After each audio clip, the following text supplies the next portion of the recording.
Doctor भन्दा यो के चिकन बनाउनु भएको अरे तपाईँले? Roast chicken. ए के हाल्नु भएको छ यसमा? यसमा चाहिँ बटर, हजुर, अन्त फेरि यो रोजमेरी, त्यसपछि गार्लिक, धनिया, चिल्लिस, नुन हालेको, अन्त पेपर, ब्ल्याक पेपर हाल्यो।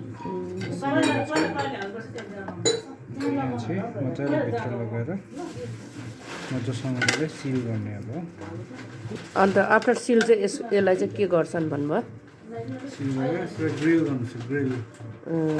ओके ओके, तपाईँ त सबै कुरोमा एक्टिभ हुनुहुन्छ त डाक्टर साहब। रोस्ट चिकन भनेको त अब यसरी बनाएको त फर्स्ट टाइम देखेँ नि मैले।